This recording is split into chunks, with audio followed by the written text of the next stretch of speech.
My name is Corinne Leland. I was 17 years old when my father decided my future was not mine to have. No daughter of mine needs an education, my father said.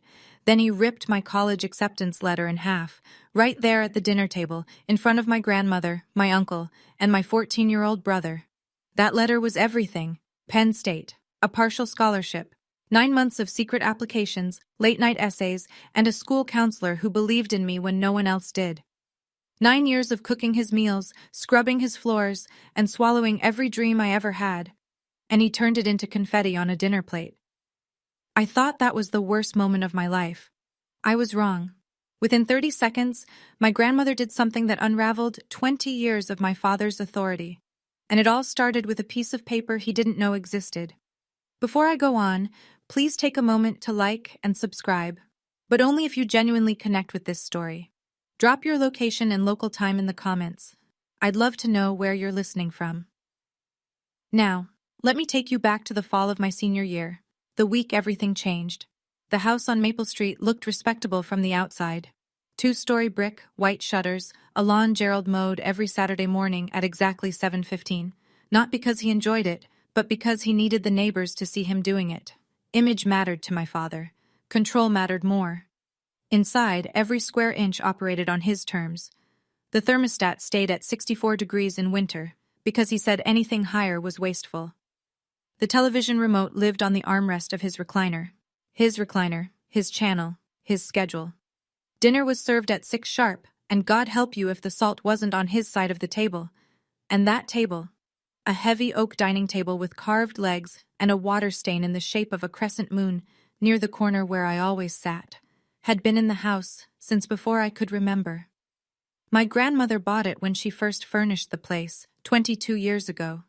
But my father called it my table, the way he called everything in that house my. This is my house, my rules. I heard that sentence every week, sometimes twice, sometimes before breakfast. I was 10 years old the first time he handed me a spatula and told me to make eggs. I burned them. He didn't yell. He just stared at me with this flat, quiet look that was somehow worse than yelling and said, "Your mother could do this in her sleep. Figure it out." So I figured it out. Eggs, then pancakes, then full dinners, roast chicken, mashed potatoes, green beans, the rotation he liked. I did the laundry. I scrubbed the bathroom tile on my knees. I packed my little brother Tyler's lunch every morning and walked him to the bus stop. I was not his daughter. I was his housekeeper. I just didn't have the words for it yet. He called it his house. But I'd learn later that he never owned a single nail in it. My mother's name was Diane. She had brown hair that curled at the ends without trying, and a laugh that made you feel like you were in on some wonderful secret. I know this because I was 8 years old when she died, and those 2 details are the ones I've held on to the tightest. Breast cancer, stage 3 by the time they caught it, stage 4 by Christmas. She was gone before the tulips came up in the yard she'd planted the spring before. After the funeral, my father changed. Or maybe he didn't change. Maybe the grief just burned away whatever thin layer of softness had been keeping the rest of him hidden. He moved through the house like a man sealing off rooms. First the photos came down. Every picture of my mother, off the walls, off the fridge, off the mantel, packed into a cardboard box and shoved into the garage behind the snowblower. I snuck one out. A small snapshot of her holding me at the county fair, cotton candy stuck to my chin, both of us laughing. I kept it pressed inside my biology textbook like a secret. Then the rules tightened. No mentioning Mom at the table. No crying where he could see it. No asking when things would feel normal again. "Your mother had dreams too," he said to me once when I was 12 and made the mistake of telling him I wanted to be a nurse someday. "Look where that got her." He said it the way you'd comment on the weather, just a fact, like dying was something she'd done on purpose to inconvenience him. I found out years later, from my grandmother, in a sentence she started and then stopped, looking away, that my father had forbidden my mother from going back to school. Diane had wanted to finish her nursing degree. He said no. She stayed. That was the first time I understood that silence in our family wasn't peace, it was obedience. My daily routine was simple, the way a cage is simple once you stop rattling the bars. 5:30, alarm. 5:45. Downstairs, coffee started. Eggs on the skillet. Gerald. I started calling him that in my head around 15, though never out loud. Liked his coffee black with exactly 1 sugar, and if I forgot the sugar, he'd push the mug to the center of the table without a word and wait for me to fix it. 6:15. Tyler's lunch packed, his backpack by the door. 6:30. Gerald's lunch packed too, because apparently a 47-year-old man couldn't manage a sandwich. 7. Bus stop with Tyler. 7:40. School. 3 o'clock. Home. 3:15. Dishes from the morning. Laundry if it was Monday or Thursday. Vacuuming if it was Wednesday. 5:30. Start dinner. 6. Serve. 6:45. Clear the table. Wash everything by hand because Gerald said the dishwasher was a waste of water. 8. Homework. Finally. 9:30 or later. Bed if I was lucky. He checked the fridge to make sure I'd shopped right. He checked my phone. A flip phone so old the hinge was held together with tape to make sure I wasn't wasting time. He didn't allow extracurriculars. No clubs, no sports, no friends over. You've got responsibilities, he'd say, like I was 40 with a mortgage instead of 17 with a geometry test. I know what you're thinking. Why didn't I leave? I was 17. I had $11 in a mason jar under my bed. I couldn't sign a lease, open a bank account, or enroll myself in school without a guardian. My Uncle Russell was too scared of Gerald to take me in, and if I fought back, if I made noise, Gerald had one threat that silenced everything. Keep it up, and I'll make sure your grandmother never sees you again. She was the only person left who made me feel like a person. So I stayed quiet. I stayed useful. I stayed. But that September, something arrived in the mail that changed everything, and it almost didn't reach me. Here's something Gerald didn't know. I applied to college. Not openly, not proudly. In secret, like a crime. It started with Mrs. Margaret Horner, my school counselor, a no-nonsense woman in her mid-50s with reading glasses on a beaded chain and a file cabinet she called the vault. She'd noticed things. The way I flinched when someone raised their voice in the hallway. The way I never stayed after school, never signed up for anything. Always rushed home like I had a curfew ticking down in my blood. One afternoon in January of my junior year, she asked me to stay for a minute. She closed her door, and she said, "Corinne, what do you want to do with your life?" No one had asked me that, ever. She helped me with everything. SAT prep books she lent from her own shelf. Application fee waivers. Essay drafts written during lunch in her office, the door closed, my handwriting shaking. We used the school's address as the return address on every application because Gerald checked the mailbox the way a warden checks cells, every day, without fail. But I also told my grandmother. One evening, from the phone in Mrs. Horner's office, I called Eleanor and told her everything. She listened without interrupting.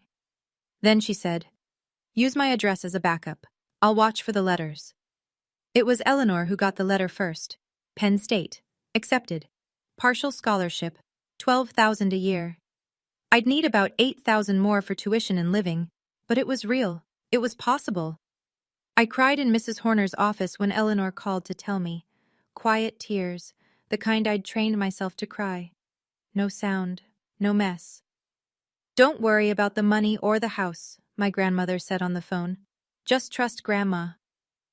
I didn't understand the part about the house. Not yet. Eleanor said to tell Gerald at Sunday dinner. She'd be there. "Bring the letter," she said. "I'll handle the rest." What I didn't know, what made my stomach drop when I found out later, was that Gerald had already gone behind my back. He'd contacted Rosie's Diner on Route 9 and arranged a job for me starting the week after graduation. Waitressing. 30 hours a week. He'd even signed my name on the application himself. He wasn't just keeping me from college. He was building a wall around my entire future brick by brick while I was still inside it. Sunday, 6 o'clock. I set the table the way I always did, Gerald's plate at the head, his water glass on the right, his napkin folded into a rectangle because he said triangles looked sloppy. Tyler's place to his left, Uncle Russell's across from Tyler, my grandmother's chair at the other end, nearest the kitchen, where she always sat, close to the door, I realize now, like someone who always kept an exit in sight. I'd cooked the usual rotation: roast chicken, mashed potatoes, green beans with garlic. Gerald's menu, Gerald's schedule, Gerald's rules. The smell of rosemary filled the kitchen, and I remember thinking how strange it was that something could smell like home and feel like a trap at the same time. Eleanor arrived at 5:45. She wore her camel cashmere coat, the one good thing she owned, the one she wore to every family dinner like it was armor. She kissed my forehead at the door, squeezed my hand once, and set her leather handbag, structured, dark brown, worn soft at the handles, on the floor beside her chair. I didn't notice how carefully she placed it. I didn't notice that it was heavier than usual. Gerald was in a good mood. That should have been my first warning. He came downstairs whistling, clapped Tyler on the shoulder, even said, "Smells good," as he sat down. A compliment so rare I almost dropped the serving spoon. I knew why he was cheerful. He thought next week I'd be filling ketchup bottles at Rosie's. His plan was working. My plan was under my seat cushion in a sealed envelope. I waited until everyone had their plates, until Gerald took his first bite and nodded, the way he did when the food met his standards, until the table was quiet. Then I pulled out the envelope. "Dad," I said. My voice was steady, but my hands weren't. "I got accepted to Penn State, with a scholarship." I held the envelope out to him like an offering, like a child showing a drawing to a parent and praying they'll put it on the fridge. Gerald set down his fork. He looked at the envelope the way you'd look at something dead on the side of the road, with a kind of distant, vaguely offended curiosity. He took it, pulled the letter out, read it slowly, his eyes tracking left to right, his jaw tightening with each line.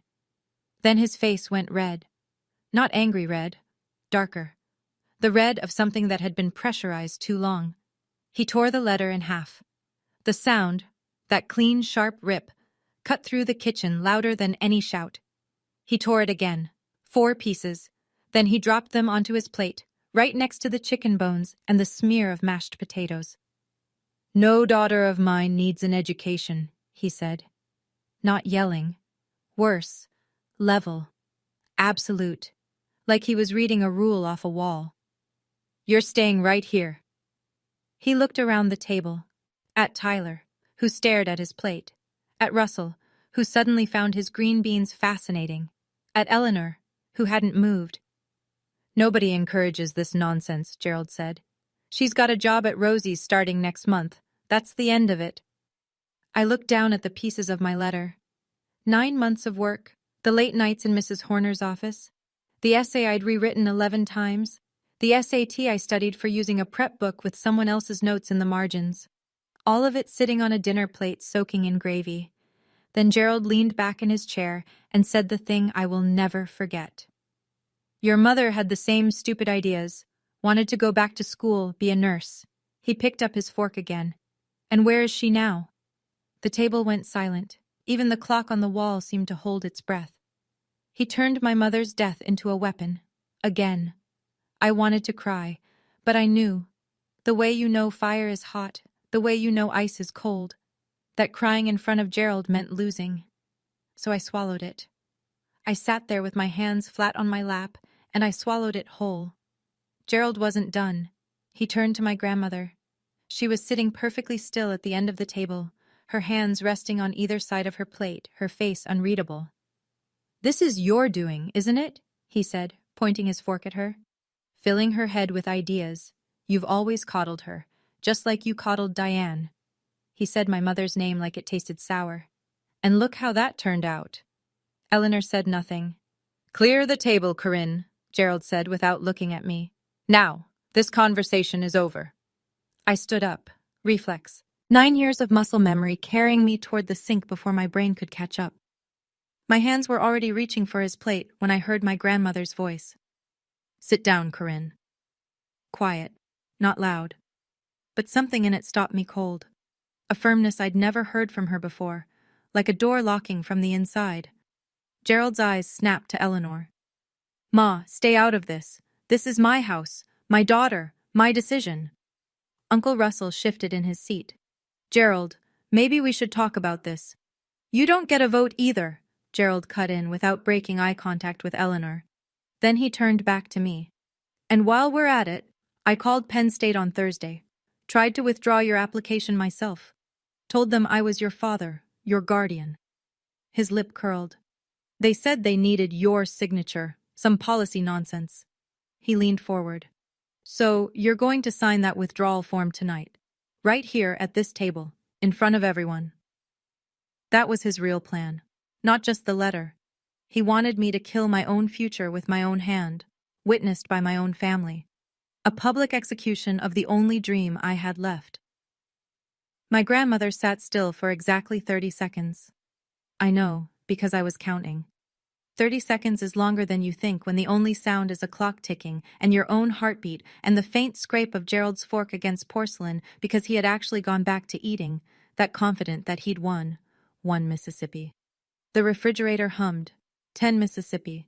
Tyler stared at the torn pieces of my letter like he was trying to put them back together with his eyes. 20 Mississippi. Uncle Russell's hand was wrapped around his water glass so tight his knuckles were white. 30. My grandmother set her napkin down. She folded it, neat, precise, placed it to the right of her plate the way she always did, like even this small act deserved dignity. Then she pushed her chair back and stood up. She moved slowly. Not frail, deliberate. She walked to the coat closet by the front door and took out her camel cashmere coat. She put it on, one arm at a time, and buttoned it at the waist with steady hands.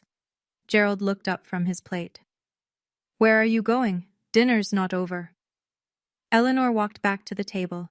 She stood behind her chair. She looked at my father, not through him, not past him, but directly at him, the way you look at someone you finally stopped making excuses for. And she said 2 words. Pack her bags. Gerald laughed. A big laugh, a real laugh, the kind that comes from the belly and fills a room, the laugh of a man who believes the world is organized exactly the way he arranged it. Pack her bags, he said, still grinning.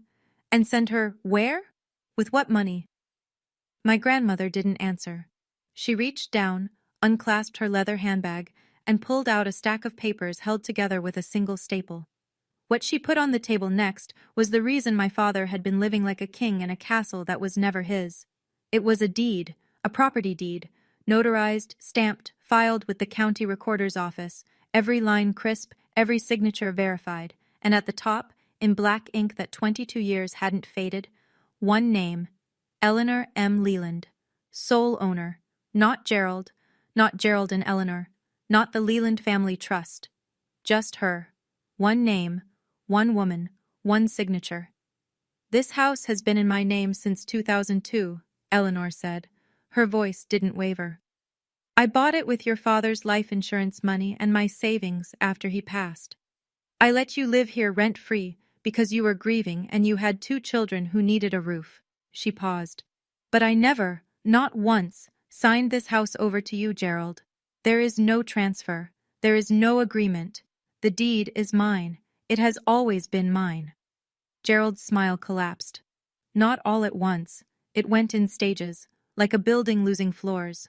First the corners of his mouth, then the light in his eyes, then his entire posture, sinking an inch in the chair he'd been sitting in like a throne. He looked at the deed. He looked at Eleanor.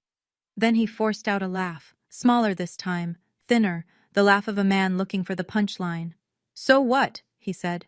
You're going to kick me out? Your own son? I'm giving you a choice, Eleanor said. Corinne goes to Penn State this fall, with my financial support. You let her go, you support her, and you keep living here. She tilted her chin slightly. Or you fight this, and I call my attorney tonight. Uncle Russell leaned forward and picked up the deed, reading it. His eyebrows climbed his forehead.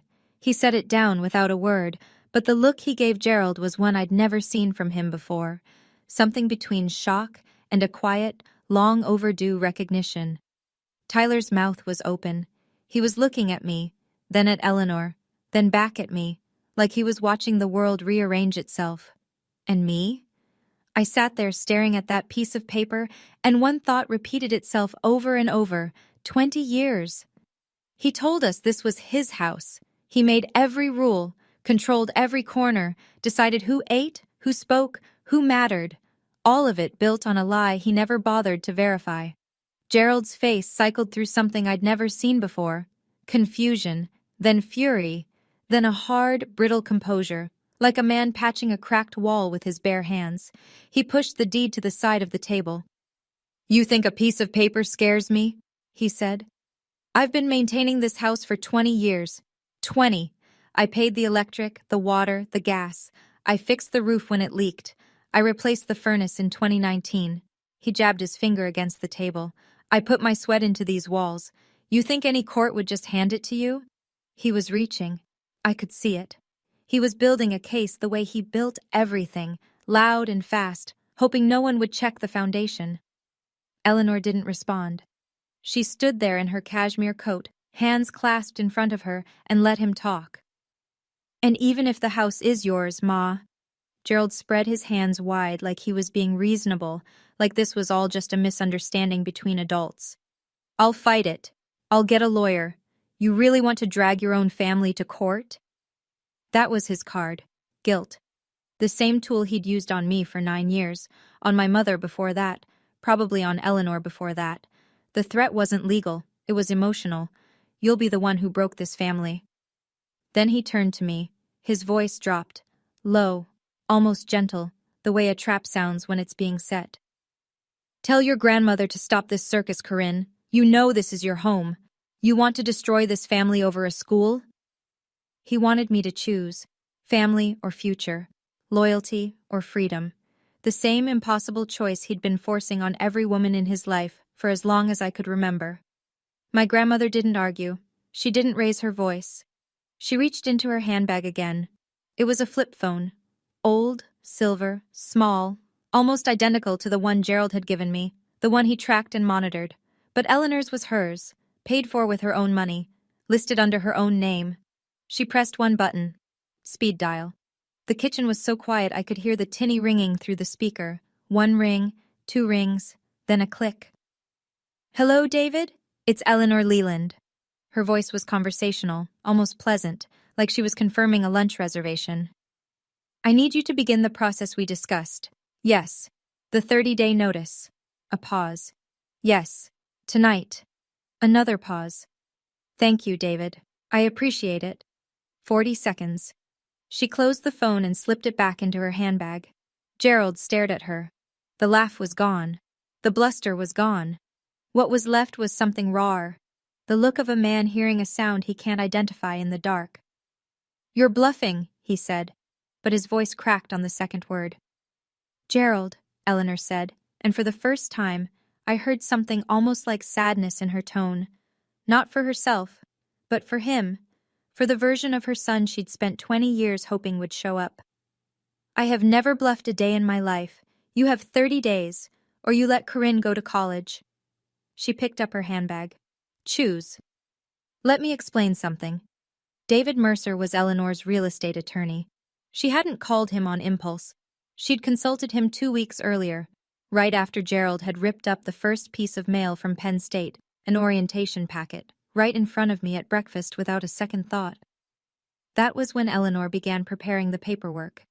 The eviction documents were already drafted. She was just waiting for Gerald to cross the last line. He crossed it with confetti on a dinner plate. Eleanor walked to the front door, then stopped. She turned back. Not to Gerald, but to me. "Pack a bag, honey. You're coming home with me tonight." I stood up. Not fast, not dramatic, just up. The way you stand when you've decided something and your body finally agrees. "Sit down," Gerald said. His chair scraped back. He was on his feet now, too, one hand flat on the table, the other pointing at me. "You're not going anywhere." I looked at my father. Not at his hand, not at the floor, at him. And for the first time in 9 years, I didn't drop my eyes. "I've been sitting down for 9 years, Dad. I'm done." His mouth opened, but nothing came out. I genuinely think, it was the first time anyone in that house had said no to him and meant it. I walked upstairs. My room was small, the smallest bedroom, the one with the window that didn't lock properly, and the ceiling stain shaped like a boot. My backpack, a faded JanSport I'd had since freshman year, was already half packed. Mrs. Horner had told me months ago to keep a go bag ready. Just in case, she'd said. At the time, I thought she was being dramatic. She wasn't. I grabbed it. Clothes, toothbrush, the SAT prep book, my journal. Then I reached into my biology textbook and pulled out the photo of my mother at the county fair. Cotton candy, laughter, a version of my life that Cancer and Gerald had erased. I slipped it into my jacket pocket, against my heart. Tyler was standing in the hallway, 14 years old, still in his baseball jersey, his eyes red. Corinne. I pulled him into a hug. He was almost my height now. I'm not leaving you, I said into his hair. I'm just leaving this. I went downstairs. Gerald stood at the bottom of the staircase blocking the door. If you walk out that door, he said, and his voice was shaking now, don't come back. I walked past him. He didn't move to stop me. I think some part of him knew, had maybe always known, that the only thing keeping me there was the lock, and the lock had just been changed. Eleanor had the car running, headlights on, engine humming, the passenger door already open. Behind me, I heard Russell's voice, quiet, almost apologetic, but clear enough to carry. I'll bring the rest of her things tomorrow, Ma. It was the first time Uncle Russell had ever gone against Gerald in front of the family. It would not be the last. I got in the car. I put my backpack on my lap. I didn't look back at the house. Eleanor pulled out of the driveway, and for the first time in 9 years, Maple Street got smaller behind me. I want to pause here for a moment. If you've ever had to leave a place you thought was home, whether it was a house, a relationship, or just a version of yourself you'd outgrown, you know what that drive felt like. If this story is hitting close, tap that like button so I know you're here. And if you want to know what happened Monday morning when the eviction notice landed on my father's doorstep, stay with me. This story isn't over yet. Eleanor's apartment was small. 1 bedroom, 1 bathroom, a kitchen with a window that overlooked the parking lot of a laundromat. It smelled like lavender and lemon dish soap and something warm I couldn't name but recognized. Safety, maybe. The absence of eggshells. She gave me the bed. I told her I'd take the couch. She told me she wasn't asking. I've slept on worse, she said, pulling an extra blanket from the hall closet. Your grandfather snored like a diesel engine for 41 years. A sofa is an upgrade. I lay in her bed in the dark, staring at the ceiling, and the voice in my head was not my own. It was Gerald's. You just destroyed your family. You're selfish. Who do you think you are? 9 years of his voice, embedded in me like splinters. I could leave the house, but I couldn't leave that. A knock on the door. Eleanor came in with a mug of warm milk and sat on the edge of the bed. She didn't say anything for a while. Then, your mother would be so proud of you tonight. That broke me. Not Gerald's cruelty, not the torn letter, not the walk past him at the bottom of the stairs, but those 7 words, spoken quietly in a small bedroom that smelled like lavender. I cried, not the silent, controlled tears I'd trained myself to produce. Real crying. The ugly kind. The kind I hadn't allowed myself since I was 8 years old. Eleanor held my hand and let me finish. Then she told me something I wasn't expecting. She'd opened a savings account in my name when I was 10. $200 a month from her teacher's pension, every month, for 7 years. It's at $16,800, she said, as matter-of-factly as if she were reading a grocery receipt. Between that and the scholarship, you'll be fine for the first year. We'll figure out the rest. I wiped my face. Grandma, why didn't you do this sooner? She was quiet for a long time. Long enough that I thought she hadn't heard me. Because I kept hoping he'd change, she said. That was my mistake. Gerald didn't wait long. The calls started the next morning. Eleanor's phone rang at 7:15. She looked at the screen, silenced it, and went back to making toast. It rang again at 7:20. 7:31, 7:45. She let everyone go to voicemail. Then he called me. The first time his voice was soft, almost unrecognizable. Come home, sweetheart. We can talk about this. I was upset. I said things I didn't mean. Let's sit down like a family. I didn't answer. I just listened. 2 hours later, the second call. The sweetness was gone. "You're making a fool of yourself, Corinne. The whole town is going to know about this. You want people talking? You want that on you?" The third call came at 9:40 that night. His voice was cold and flat, the Gerald I knew best. "If you don't come back by Friday, I'm cutting you off completely. No phone, no insurance, nothing. You'll have nothing." He called Uncle Russell next. Russell told me later, quietly, almost ashamed, that Gerald said, "You help them, you're dead to me. I mean it." On Tuesday, Gerald showed up at my school. He walked into the front office and demanded to see me. The receptionist, a woman named Linda who'd worked there 20 years and did not care for men who raised their voices in her lobby, told him he needed an appointment. He didn't have one. Mrs. Horner was alerted. She pulled me out of third-period history and walked me to her office through the back hallway. "He's in the building," she said, her hand on my shoulder. "You're safe. He can't get past Linda." That evening, Gerald posted on Facebook. I saw it because 3 classmates sent me screenshots within an hour.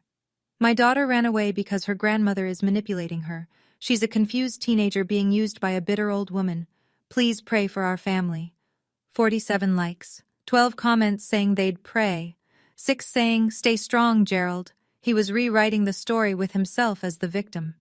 And in a small town where everybody knew everybody, that story traveled fast. Small towns are beautiful until you need one to mind its own business. Within 3 days, the version of events circulating through our zip code bore almost no resemblance to reality. Eleanor was the villain, a controlling grandmother overstepping boundaries, turning a teenage girl against her loving, hard-working father. Gerald was the victim, a widower, a single dad, a man who'd sacrificed everything and was being punished for it.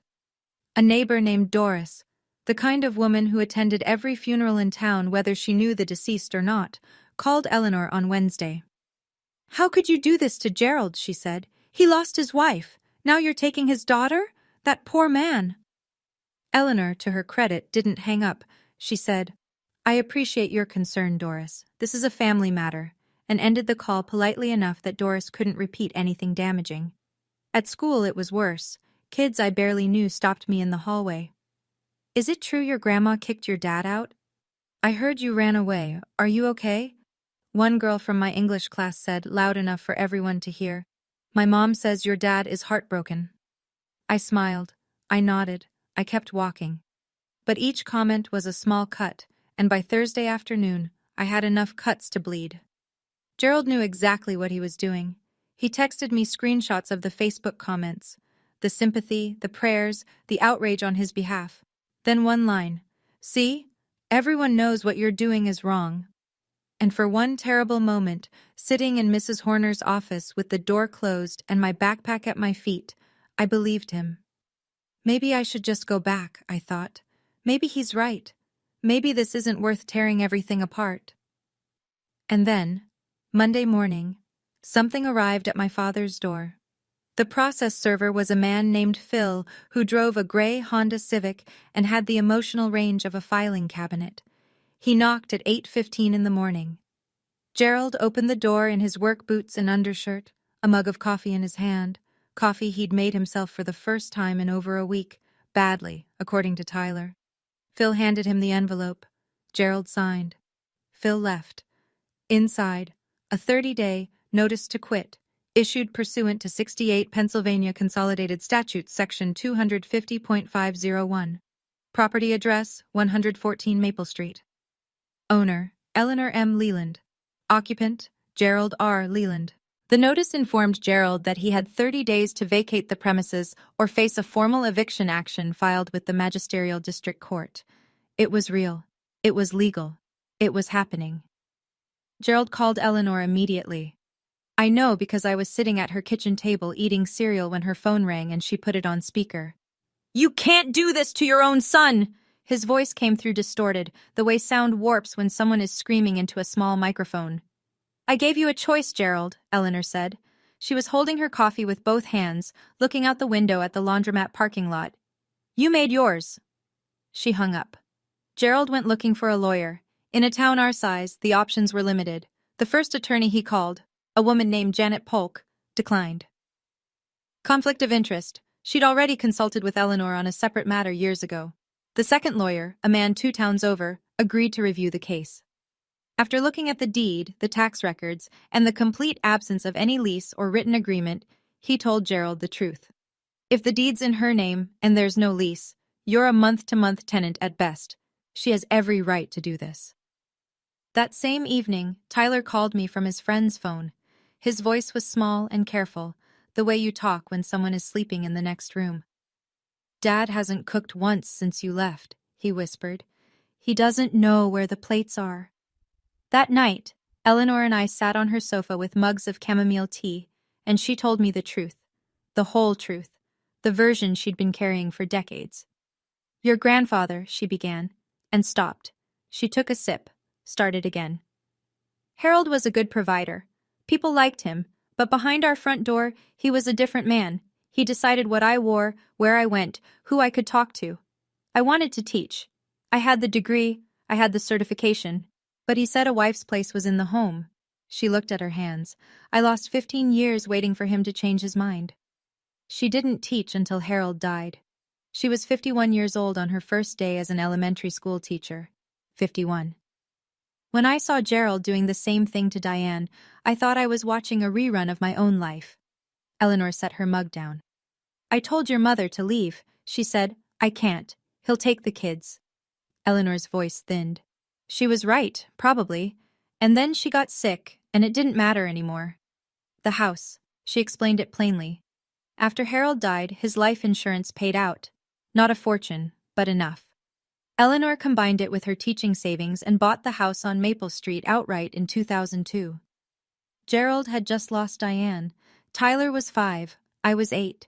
He needed stability, and she gave it to him, rent-free, no questions asked. But she never transferred the deed. "I told myself it was because the paperwork was complicated," she said. "That was a lie. The truth is, I knew. I knew who Gerald was becoming, and I kept that deed because somewhere in the back of my mind, I believed that one day I might need it." She was right. It just took 20 years. She reached under the sofa cushion and pulled out a manila folder. Property tax records, every year, all 22 of them. Her name on every receipt. A printout of an email from David Mercer confirming the title was clear. Then she said something that made the room go very still. "There's one more thing. Your mother left you a letter." I asked about the letter. Eleanor shook her head. "Not yet, sweetheart. When you're ready." I wanted to argue, but something in her face told me she'd been guarding that letter for 9 years, and she wasn't going to hand it over at 11 o'clock on a Tuesday. She'd know the right moment. She always did. So instead, we prepared. David Mercer's office was above a hardware store on Main Street. He was a calm, gray-haired man in his 60s who spoke in complete sentences and kept a framed photo of his golden retriever on his desk. Not the kind of lawyer you see on television, the kind you actually need. He walked us through everything. The deed was unambiguous. Eleanor was the sole legal owner. Gerald had no lease, no rental agreement, no written promise of any kind. Under Pennsylvania law, he was what's called a tenant at will, someone occupying property with the owner's permission, which the owner could revoke with proper notice. "The 30-day notice has been served," David said. "If he doesn't vacate, we file for eviction with the Magisterial District Court. A hearing will be scheduled within 10 days of filing." He looked at me. "How old are you, Corinne?" 17. I turn 18 in July. He nodded. "Your grandmother can serve as your financial sponsor for Penn State. Once you're 18, your options expand further." Mrs. Horner, meanwhile, had been working the other side. She contacted Penn State's admissions office to confirm my acceptance was still active. Gerald hadn't managed to withdraw it because they required my signature, which he didn't have. The financial aid office walked us through the numbers. Eleanor's savings plus the scholarship covered year 1, with room to apply for additional aid. Mrs. Horner helped me file a FAFSA with a dependency override, supported by a letter she wrote herself documenting my home situation. For the first time, my future wasn't a dream someone could tear up at a dinner table. It was a file, a folder, signatures, stamps, and numbers that added up. For the first time, I wasn't asking for permission. I was filing paperwork. Gerald did not go quietly. He found a lawyer, a man named Craig Weiss from a town 40 minutes away, the kind of attorney who took cases on contingency and asked questions later. Within a week, Weiss filed a response to the eviction. Gerald claimed adverse possession and cited a verbal agreement in which Eleanor had allegedly promised to transfer the house upon his retirement. There was no such agreement. Eleanor told David Mercer this with the same calm she applied to everything. "I never said that. Not once. Not ever." But Gerald wasn't relying on truth. He was relying on delay and intimidation, two things he'd been perfecting his entire life. Weiss sent a letter to Eleanor suggesting she was being unduly influenced by her granddaughter. The letter used the phrase potential elder exploitation and hinted that Gerald might contact the Department of Aging if Eleanor didn't reconsider. So Gerald did exactly that. He called the county's Area Agency on Aging and reported that his 72-year-old mother was being financially manipulated by a minor. A caseworker came to Eleanor's apartment on a Thursday afternoon. Her name was Beth, and she was thorough. She interviewed Eleanor alone for 45 minutes. She reviewed the deed, the bank records, the correspondence with David Mercer. She asked Eleanor 3 times, in 3 different ways, whether she was being pressured by anyone. Eleanor answered each time the same way. "I am of sound mind. I have my own attorney, and I am making this decision freely." Beth closed the case the same day. "No evidence of exploitation," the report read. "Client is alert, oriented, and represented by counsel." That Friday night, Gerald showed up at Eleanor's apartment at 11 o'clock. He pounded on the door hard enough to rattle the chain lock. "You're going to regret this, Ma!" he shouted. "Both of you!" Eleanor called the police. They arrived in 9 minutes. Gerald was escorted to his truck and given a verbal warning. A report was filed, incident number and all. He drove away. I stood in the hallway behind Eleanor, my hand on the wall, and told myself the truth. He wasn't fighting for his family. He was fighting for control, and he was losing it. But there was something Gerald didn't know, something my grandmother had been carrying for 9 years. Tyler called on a Saturday morning, whispering so fast I had to ask him to slow down twice. "I found something," he said. "In Dad's desk, the bottom drawer, the one he keeps locked. He left the key in his jacket and I looked." What Tyler found was a manila folder. Inside it, every piece of college mail that had ever been sent to me. Not just the Penn State acceptance. There were letters from Temple University, a brochure from the University of Pittsburgh, a SAT score report I'd never seen. All of it intercepted from the mailbox over the past year, shoved into a drawer and locked away. My father hadn't made a rash decision at a dinner table. He'd been systematically erasing my future for months. Tyler took photos with his friend's phone and sent them to me. I sat on Eleanor's couch and scrolled through image after image. Envelopes with my name on them, opened, read, and hidden by the man who was supposed to protect me. And then, at the bottom of the folder, Tyler found something else. A congratulations card, addressed to me, postmarked 8 years ago. The handwriting was unfamiliar. The return address was in Philadelphia. It was from my Aunt Patricia, my mother's sister. The woman Gerald told me wanted nothing to do with us after the funeral. The woman he said had moved on and forgotten about you. She'd written, "Corinne, honey, congratulations on starting high school. Your mama would be so proud. I think about you every single day. Love, Aunt Patty. 8 years. He'd kept her from me for 8 years. I don't want to be like him, Corinne," Tyler said, and his voice broke on my name. Gerald did not vacate the house. 30 days came and went. He stayed on Maple Street like a man who believed that stubbornness was the same as a legal right. So Eleanor and David Mercer filed for formal eviction with the Magisterial District Court, and a hearing was scheduled for a Tuesday morning, 3 weeks later. The courtroom, if you could call it that, was a small room in the municipal building off Route 6. Fluorescent lights, wood-paneled walls, an American flag in the corner that leaned slightly to the left. 5 rows of wooden benches for spectators, a raised desk for the judge, no jury, just people and paper. Gerald sat on the left side with Craig Weiss. He was wearing a dress shirt, light blue, ironed, the first time I'd ever seen him in anything but flannel or a work polo. khaki pants with a sharp crease. But his work boots peeked out beneath the cuffs, scuffed and familiar, and somehow that detail made me sadder than anything. Eleanor sat on the right with David Mercer. She wore a navy blazer over a white blouse, her silver hair in a low bun, her posture the kind of straight that comes from decades of standing in front of a classroom. She looked like exactly what she was, a retired teacher who had done her homework. I sat in the first row behind Eleanor. My hands were in my lap. My backpack was at my feet. Behind us, Uncle Russell, who had driven 40 minutes to be there. A few faces I recognized from town, people who'd seen the Facebook post, heard the gossip, and come to watch. The court clerk, a young woman with a laptop, recorded everything. The room was small, but it had an audience. And audiences change the way people behave. Or, in Gerald's case, the way they reveal themselves. Judge Morrison entered, a woman in her early 60s, silver reading glasses, no nonsense. She sat down, opened the file, and said, "Let's begin." Craig Weiss went first. He spoke quickly, building Gerald's case like a man stacking cards on a windy day. Gerald had maintained the property for 2 decades. Gerald had paid utilities. Gerald had invested significant sweat equity into the home. There was, Weiss argued, an implied agreement that Eleanor would eventually transfer ownership. Judge Morrison listened. She did not interrupt. She took notes.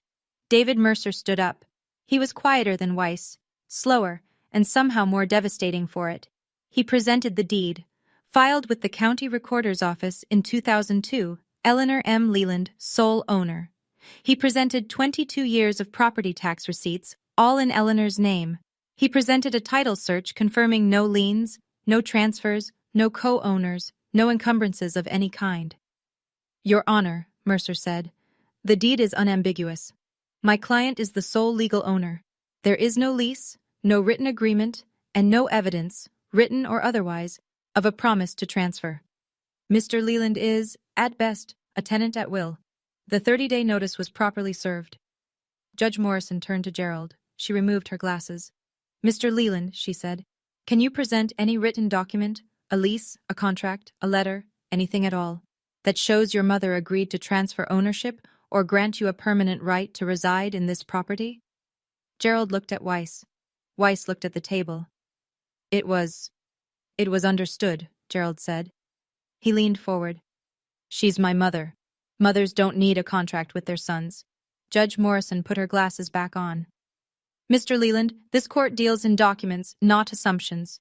She reviewed the file for another 60 seconds. Then she ruled. Eleanor had the legal right to evict.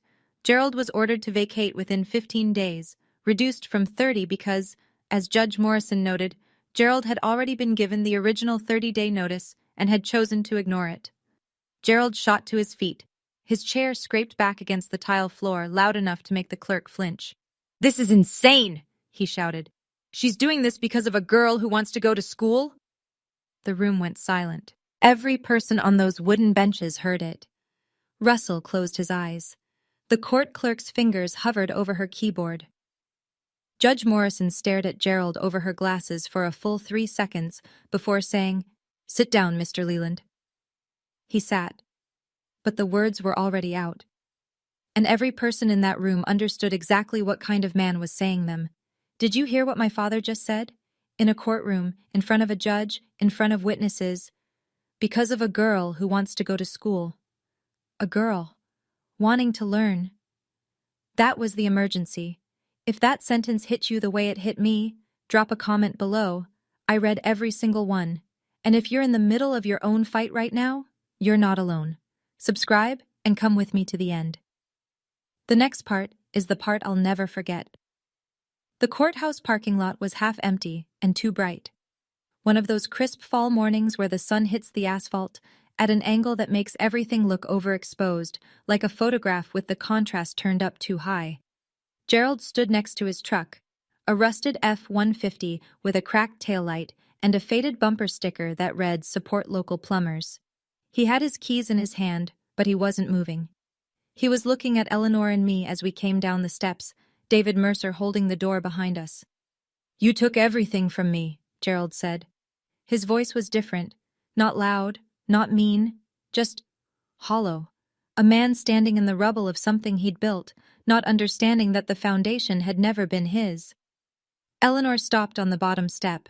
She looked at her son, her only son, and I saw something move across her face that I'd never seen before. Not anger, not satisfaction. Something heavier. The weight of a woman who knew she was right, and wished she didn't have to be. "I didn't take anything, Gerald," she said. "I just stopped giving." Russell walked up beside Gerald and put a hand on his shoulder. Gerald flinched but didn't pull away. "You can stay with me," Russell said, "as long as you need. But you need to let Corinne go." Gerald didn't answer. He opened his truck door, got in, and drove off. No goodbye, no last word. Just the engine and the gravel and the shrinking red of his taillights. I watched him go. I waited to feel something triumphant, some rush of justice, some cinematic swell. It didn't come. What came instead was quieter. Not joy, not sadness, just space. A vast unfamiliar openness where his voice used to be. On the drive home, my phone buzzed, a number I didn't recognize. "Corinne? It's your Aunt Patty. Tyler found my card and called me. I've been trying to reach you for 8 years." I called her back from Eleanor's kitchen, sitting on the counter with my feet dangling, the phone pressed so hard against my ear I could feel my pulse in my cheekbone. Patricia's voice was warm and cracked at the edges, like a mug you loved too much to throw away. She told me everything. She'd sent letters, birthday cards, Christmas packages, every year, for 8 years. Gerald told her, once, on the phone, in a tone she said she'd never forget, that Corinne and Tyler don't want to hear from you, and that she should respect the family's wishes. Then he blocked her number. She told me she'd contacted a lawyer once about visitation rights, but since she wasn't a legal guardian, and Gerald wasn't technically denying access, just intercepting. There wasn't much she could do without proof. "I never stopped thinking about you," she said. "Not one day." Patricia lived in Philadelphia.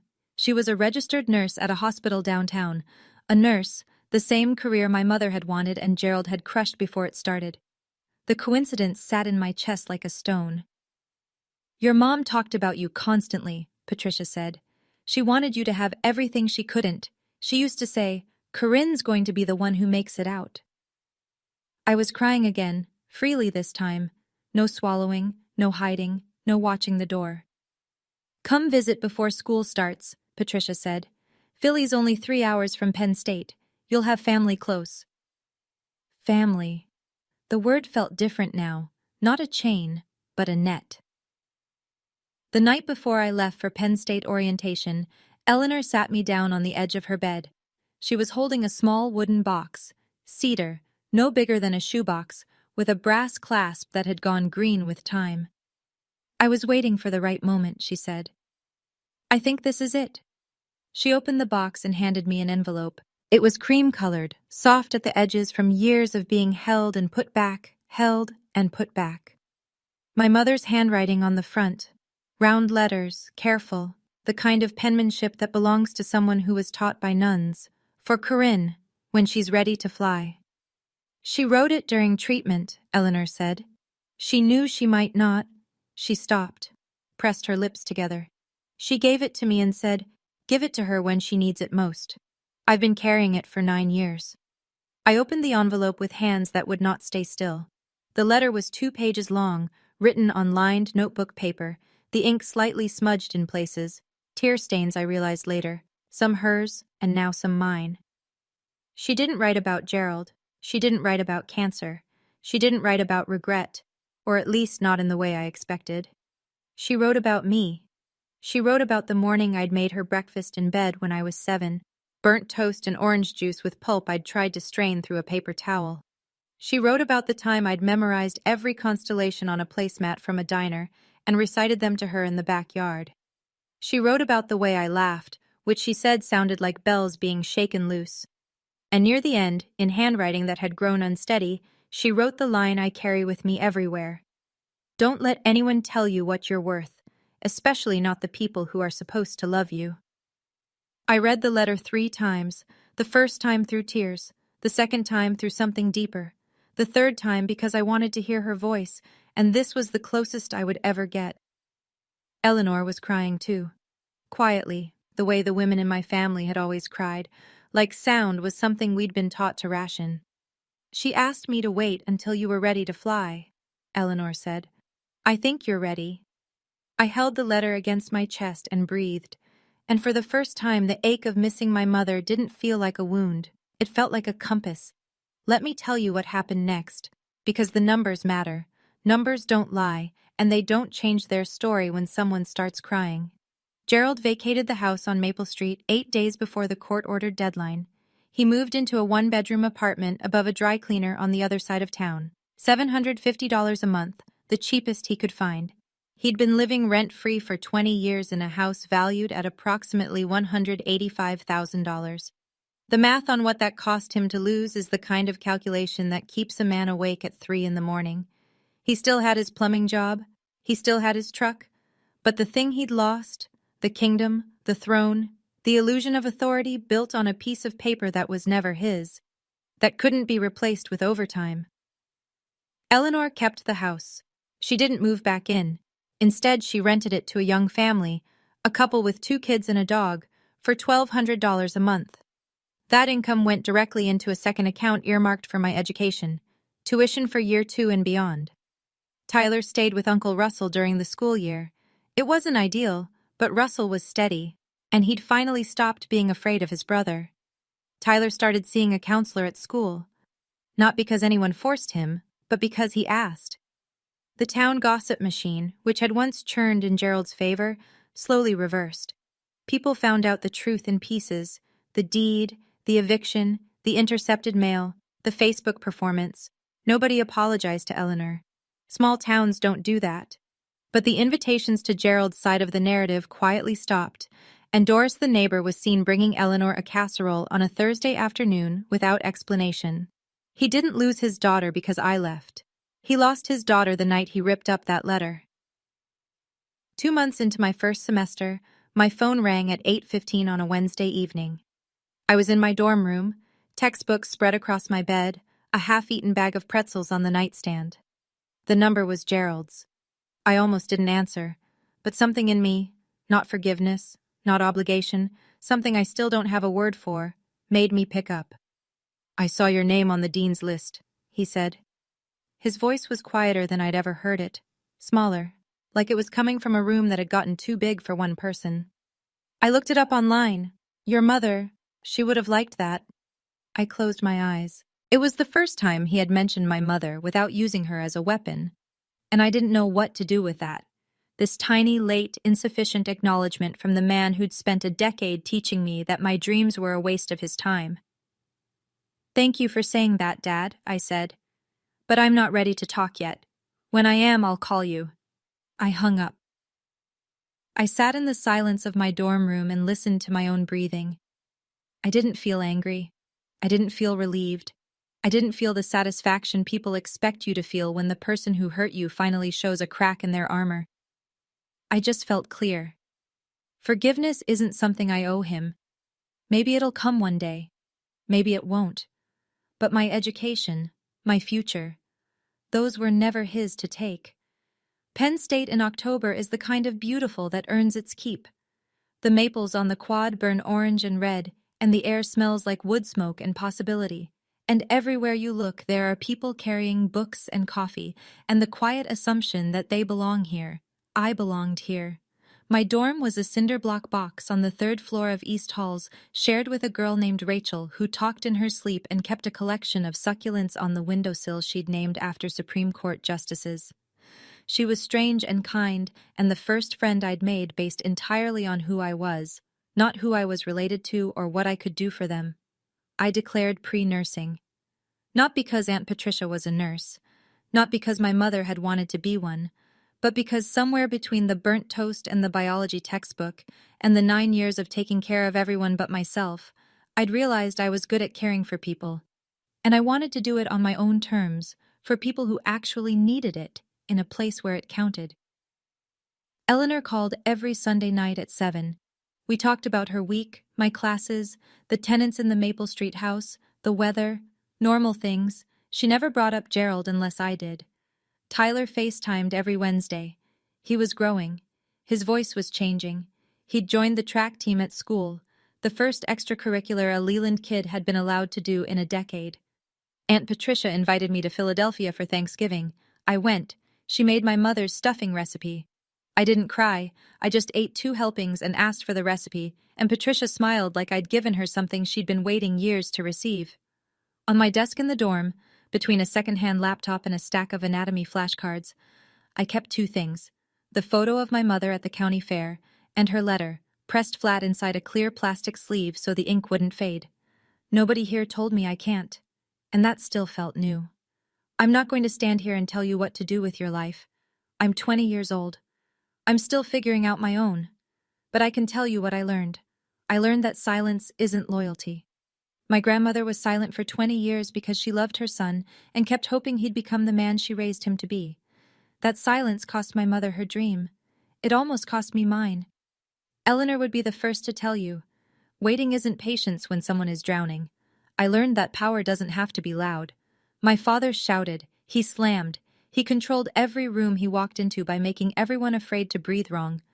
My grandmother sat quietly at the end of a dinner table and changed my entire life with a deed, a phone call, and 6 words: pack her bags and choose.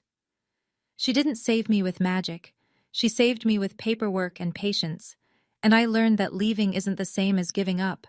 I didn't abandon my family when I walked out of that house with a JanSport backpack and a photo in my pocket. I left a system that was designed to keep me small, and the moment I stepped outside, I started growing. If you're in a house where your dreams get torn up at the dinner table, I hope you find your Eleanor. Or maybe you are someone's Eleanor. And if you are, don't wait as long as she did. That's my story. Thank you for staying until the end. It means more than you know.